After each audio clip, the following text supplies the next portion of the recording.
किसान कोई दंगे के माध्यम से नहीं, कानून के दायरे में रह के संवैधानिक तरीके से अपने वर्चस्व को दर्शाएगा कि ये किसान है। घर घर जाके लोगों को बताएगा, कश्मीर से कन्याकुमारी तक ये बताएगा कि किसान आंदोलन 8 महीने से लगातार चल रहा था। देश की मीडिया जो पहले पाकिस्तान दिखाती थी, चाइना दिखाती थी, उनको एक नया ड्रामा मिल गया है अफगानिस्तान। अफगानिस्तान में इन्हें प्लेन पे लटके हुए वो दिख जाते हैं अफगानिस्तानी लोग, लेकिन बिना ट्रेन के जब ट्रेन बंद कर दी जाती हैं, सड़क पर नंगे पांव दौड़ते हुए इन्हें मजदूर दिखाई नहीं देते, इन्हें इस देश का गरीब दिखाई नहीं देता। 8 महीने से बैठा हुआ इस देश के पत्रकारों को किसान दिखाई नहीं देता, लेकिन इन्हें अफगानिस्तान में क्या हो रहा है वो इन्हें पता है। इन्हें अफगानिस्तान के नाम पर इनके मुंह से एक बार भी हिंदुस्तान का नाम नहीं निकलता, और सबसे बड़े देशद्रोही तो इस देश के यही लोग हैं जो हिंदुस्तान में रह के हिंदुस्तान की बात नहीं करते हैं। हिंदुस्तान के लोगों को नसीहत तो दी जाती है कि आप अगर महंगाई से परेशान हैं तो आप चले जाइए अफगानिस्तान। क्यों चले जाएं? क्यों चले जाएं हम अफगानिस्तान? आपके बाप का देश है ये देश, ये जय जवान जय किसान का देश है, ये देश लाल बहादुर शास्त्री का देश है, ये देश मौलाना अब्दुल कलाम आज़ाद का देश है, ये देश राजगुरु सुखदेव और भगत सिंह का है। और जाना तो आप जैसे नेताओं को चाहिए जिन्होंने देश की आज़ादी के समय पर इन्होंने अंग्रेजों की दलाली और मुखबरी करी। पूरे देश में सबको पता है कि आज भी किसकी चीनी मिलें चलती हैं। पूरा देश जानता है कि जब अंग्रेजों से लड़ाई लड़ी जा रही थी तो किसने अंग्रेजों की दलाली और मुखबरी करी। तो देश से तो आप जैसे गद्दारों को जाना चाहिए, हमें नहीं। और आप कौन होते हैं? आप पेट्रोल हमें यहाँ सस्ता नहीं दे पा रहे तो आप हमें नसीहत देते हो हम अफगानिस्तान चले जाएं। आपको ही जाना चाहिए अफगानिस्तान। प्रधानमंत्री आपकी पार्टी के, देश के नहीं, आपकी पार्टी के प्रधानमंत्री जब बिरयानी खाने पाकिस्तान जाते हैं तब आप नहीं बोलते कि उनको पाकिस्तान चले जाना चाहिए परमानेंट। जब आपके पार्टी के प्रधानमंत्री चाइना में झूला झूलते हैं तब आप नहीं कहते कि उन्हें परमानेंट चाइना जाना चाहिए। तो आप होते कौन है हमसे कहने वाले कि हम अफगानिस्तान चले जाएं? हम भारत देश के नागरिक हैं, हमें गर्व है, अपने आप को हिंदुस्तानी कहते हैं और हम हिंदुस्तान में जन्म लिया है तो इसी में मरेंगे। लेकिन गिरिराज सिंह जी कहते हैं कि अगर प्रधानमंत्री मोदी 20 साल रह जाए देश में तो 20 से गरीबी चली जाएगी। गरीबी नहीं, गरीब चले जाएंगे। एक बात बताइए, मोदी जी ने छोड़ा क्या इस देश के अंदर? मोदी जी के 7 साल के कार्यकाल के दौरान देश का युवा सड़क पे आ गया, देश के नौजवान बेरोजगार हो गए, देश का किसान सड़क पे उतर गया, महिलाएं असुरक्षित हो गई। बताइए क्या करा है मोदी जी ने? क्या मोदी जी का इंतजार हम इस बात के लिए करें कि जब हमारे ये किडनियां भी बिक जाएं तो इतने इसका इंतजार करना चाह रहे हैं गिरिराज सिंह कि इस देश की जनता इन्हें और 20 साल मौका दे? बताइए क्या मोदी जी की उम्र क्या 100 साल करके उन्हें छोड़ेंगे? नेशनल मीडिया बड़े बड़े आपको दिखा रही होगी स्क्रीन पे कि क्या किया है मोदी जी ने। राष्ट्र मजबूत है। आज देख लीजिए अफगानिस्तान की हालत, आप सुरक्षित हैं, आप इस देश में हैं, मोदी जी के छत्र छाया में हैं। अरे मोदी जी की कोई छत्र छाया में नहीं है, मोदी जी से पहले भी ये देश था। एक बात बताइए, इस देश को आज़ाद कराने के लिए कौन नरेंद्र मोदी आया था? इस देश को आज़ाद कराने के लिए भगत सिंह, राजगुरु सुखदेव जैसी माओ ने अपने बेटों को, अपने लालों को इस देश के खातिर कुर्बान कर दिया। किसी नरेंद्र मोदी ने नहीं करा। बताइए नरेंद्र मोदी जी ने वहाँ बंगाल में खड़े होकर सिर्फ यूँ कहने से कि मैंने बांग्लादेश के खातिर लड़ाई लड़ी है, बांग्लादेश में खड़े होकर कहने से कुछ नहीं होता। दिखाइए प्रूफ। कहाँ आपने चाय बेची? चलिए पूरा देश चलना चाहता है, एक को तो चाय पिलाई होगी, मिला दीजिए उस चाय वाले से जिसको आपने चाय पिलाई है। आप कहते हैं मैंने भीख मांगी है, दिखाइए किसने आपको भीख दिया, किसको आपने भीख देते हुए देखा हो?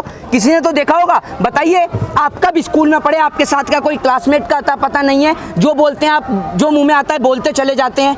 आपकी कोई बात का कोई सर पर पैर ही नहीं है, हैं? वो उत्तर प्रदेश के मुख्यमंत्री जी अलीगढ़ को हरिगढ़ कर रहे हैं। कल को नौकरी, बेरोजगारी का नाम बदल के नौकरी कर दी जाए तो नौकरी मिल जाएगी क्या? ये इनकी बात का, कोई बयान का कोई भरोसा ही नहीं है और आप भी लगातार इनके बयानों को, इनकी बातों को बढ़ावा और तुल देती रहती हैं।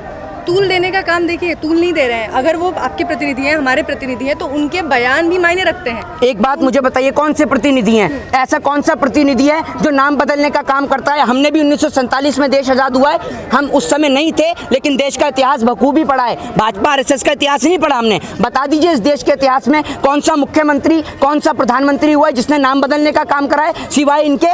लेकिन अब यही RSS समर्थित संघ जो है, भारतीय किसान संघ, वो भी आप लोगों के समर्थन में आ गया, कह रहा है MSP पे गारंटी नहीं मिली तो 8 सितंबर को वो भी प्रदर्शन करेंगे। देखिए मैं आपको एक बात बताता हूँ, सभी लोग इन किसानों के साथ में आएंगे। पूरा देश इनसे आज नाराज है, चाहे वो कोई भी हो। पूरे देश के अंदर महिलाओं को इंसाफ ना दिलाने वाली है भाजपा की सरकार। एक बात बताइए, लड़कियों के साथ, बेटियों के साथ बलात्कार होता है तो उसमें ये दर्शाया जाता है कि ये गरीब परिवार की बेटी हैं, ये निचली जाति की बेटी हैं। अरे बेटी हमारे भारत देश की है, आप बलात्कार में जातियाँ तराशते हैं, आपको शर्म नहीं आती? आपकी पार्टी का MLA एक बेटी को साथ में जब बलात्कार करता है, उसके पीड़िता के पूरे परिवार को ट्रक से कुचलवा के मरवा देता है। इस देश का कॉन्स्टिट्यूशन, इस देश का संविधान आज भी उसे फांसी के फंदे पर नहीं लटका पाया। क्यों नहीं लटका पाया? बताइए, पूरा देश इंसाफ चाहता है। हाथरस में उस बेटी के साथ बलात्कार हुआ, उनको क्यों नहीं लटकाया गया, क्यों नहीं इंसाफ हुआ उसके साथ, बेटी के साथ? सवाल ये है मोहित कि अगर भारतीय किसान संघ प्रदर्शन करता है एमएसपी की गारंटी को लेके, तो क्या आप लोग समर्थन करेंगे उन्हें? बिल्कुल करेंगे, बिल्कुल।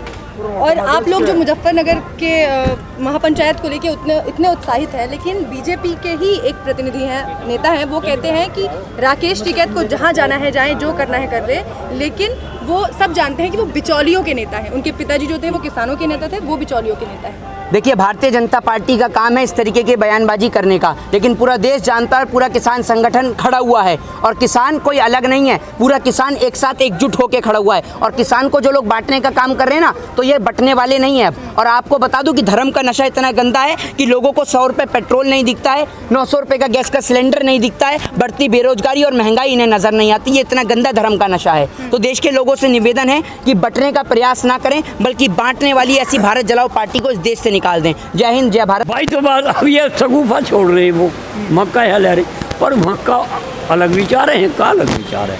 अब वे सगुफे इनके खत्म हो गए। अच्छा, लेकिन टीवी बहुत भकाए ना टीवी पर सारी खबरें वही चल रही हैं तालिबानियों। अब तो ये दिखा रहे हैं जान बूझ के, या हमारी किसानों की तो ना दिखाते उन्हें। अरे देश की तो दिखा नहीं रहे, बाहर की दिखा रहे। अच्छा, क्या जरूरत है बाहर की दिखाने की, अपने देश की दिखाओ। योगी जी हैं जो अपने कारनामे दिखाओ जो यहाँ कर रहे हैं। ये योगी जी कहते हैं अखिलेश को तुम्हारे अब्बा जान। कैसी बात करते हैं? योगी मुख्यमंत्री हैं, अब्बा जान बताते हैं मुलायम सिंह यादव को। ऐसा है। हाँ। ये वाजोबा मिसाल है ना, गधे ने रावण ने गधा बाप बना लिया था, तो रावण की प्रकृति के ये तो अखिलेश ने बाप बना, पड़ बाबा भी कहने लगेंगे, मतलब काटना चाह रहे अखिलेश के लिए। तो ये जो मुस्लिम ये जो सोच रहे हैं अखिलेश भी भक्का है, माँ का सारी गैल हो जाए। मुस्लिम के नाम पे जो चीज़ें हैं, चाहे जिले हैं, उनके नाम बदल रहे हैं, और कुछ कामयाबी मिलेगी? अखिलेश की खुशामद यूँ कर रहे हैं ये। अब मुसलमान अखिलेश की गैलन इनके खिलाफ है, तो अगर अखिलेश थारे का महाजा तन मनसा, तो शायद मुसलमान भी तुमने कुछ दे दें। पर अखिलेश भी जान रहा है इनके कारनामे और इनके कर्म। भाई कर्म सबके आज्ञा में, कि कर जी बोगे तुम तो कांटे लगेंगे, और जो आम का पेड़ लगाओगे तो आम भी खाओगे। लेकिन अखबारों में पूरे पेज के विज्ञापन आ रहे हैं, नौकरी दे रहे हैं, भर्ती निकलेंगी पुलिस की, जवानों की, सरकारी नौकरी बहुत निकाल रहे हैं योगी जी चुनाव आते ही। अब 4 साल में तो इन्हें न लगाया एक भी, 52,000 करोड़ रुपए बालका के फार्म से कमाए, नौकरी एक की नहीं लगी। और नई भर्ती क्यों काट रहा? जो पहले भर्ती हुई है बालक यहाँ आ रहे हैं, जंतर मंतर पे भी गए, और पहले उन्होंने ड्यूटी दे आगे नहीं निकाल लिए। लाठी बरसा दी उनको। उन पर लाठी, हरवा लाठी नहीं तो बरसाती के भागो होता है, नया तो और फार्म भरे जाएंगे और पैसे मिलेंगे। ये पैसे कमाने वाले हैं, ये पूंजीपतियों के दल्ले हैं। उन पे तो भी ले लिए और बालका तो भी ले लिए, फर्जा भी लूट ली। इन्होंने सिवा पैसे कमाने के, और जिस देश से ये भागेंगे, जैसे वो भागा था ना पाकिस्तान का राष्ट्रपति बना था मुशर्रफ, ऐसे ही ये भागेंगे जितना काया पलट।